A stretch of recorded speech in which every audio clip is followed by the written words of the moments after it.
Okay, we start by starting EES, and you will, when you open EES, you will see this message that it's set for Tecnológico Monterrey, and the expiration date is September the 1st of this year. But you are required to uninstall this program by the end of the semester. That's a policy of the school. Okay. So, yeah. Can we download it somewhere? You have to buy it. You can download a demo in which you can work, but you cannot save or you cannot print. It's not an expensive program. I mean, the program for the school costs, I think, $400 because it's a school. And is there a version of this? Is there a school version that I can download, or do I have to go to a library? No, you have to go to the library. What you can do, if you like it, you can download Android version, and I think that that's for free. I tried it last semester, but since I have it in the computer, I didn't see any use of that. I mean, when I am not in the computer with my family, I am not going to be working with EES, okay? But you can download it from the page. Let me show you where.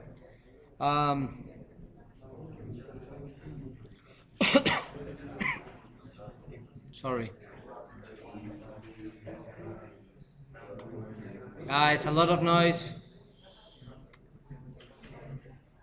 If you go to F chart,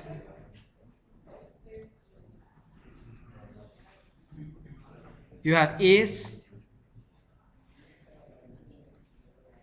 and I think that you have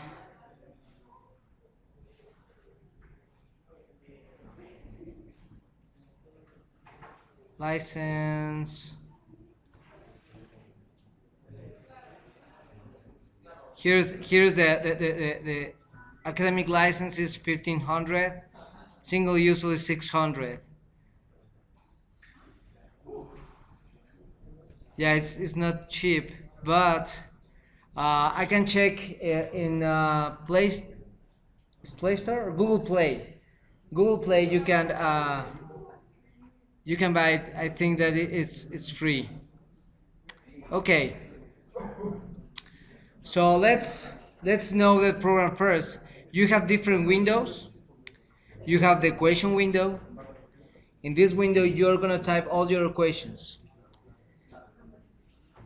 Then you have a formatted equation window in which you're gonna see the same equations that you type, but in a nice format, which is very handy to grade or to debug. You have the solution window. Once that you solve one set of equations, you can take a look at there, arrays and parametric tables. We're gonna discuss them later. And you have the diagram window. It's a very simple diagram window where you can put your diagrams, or you can put some images and have an interactive like a small app. Okay, so let's start by why do we use EES? It's like any other program. You can create something like this. For instance, B is equal 1 and A and H is equal 2. And let's say that we would like to have the area of one rectangle, right? So the area will be V times H. If you press this little calculator or F2, it will solve and tell you that you have 2.4. But it also have housekeeping of your own units. I can say that this, for instance, is 1 centimeters, and I just have that.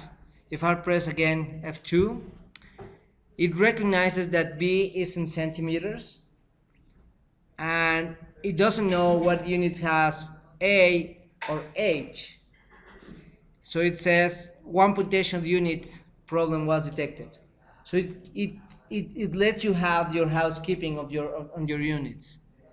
So you check unit, it says, well, the dimension now of this equation is not consistent because you have centimeters, you don't have nothing, and you don't have nothing here. Okay? So I can say, well, I want this to be in meters. And this is a way of introducing the units. Okay? Converting from centimeters to meters is easy.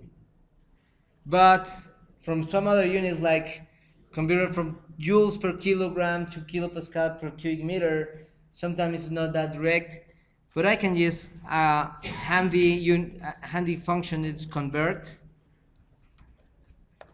And then set from centimeters to meters. And if I press F2, it shows that I have both in meters, but I still have inconsistency here because I don't know what are the units of area, right? So I can add the units here and say these units are square meters, and I don't have any problem now. So that's the first thing. You don't need an equation solver to compute that, right? But we can make it a little bit difficult. It's not that much, still you can do it by hand. You said x plus y equal 3, and then you said y equal x over 4, okay? Still you can do it, but if you press F2, you have your solution. You don't have any units, so you don't have inconsistency of your units. But it can also solve nonlinear equations. So I can change this a little bit. Can you see it? You can change the preferences. Say I will display. I will change this to 14. Is it better now? Let me change it a little bit more.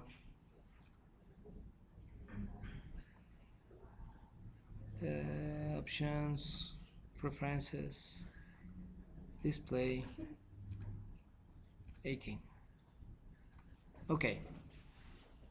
Is it better? Okay, so I can change this. I can set natural logarithm of x plus x times y equal 10, and I could say square root of y plus it's equal to x over y.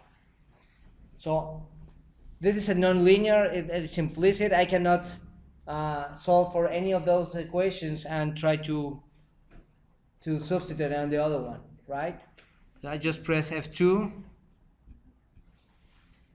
and again I have my solution. Okay?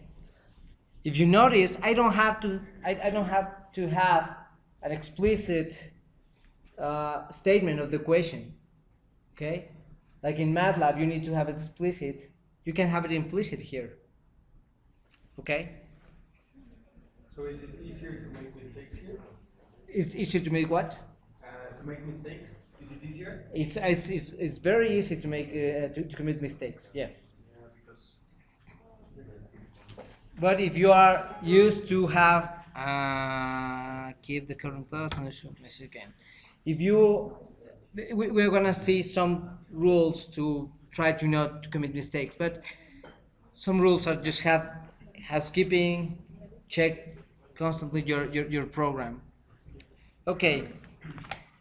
So far, it's just another program, right?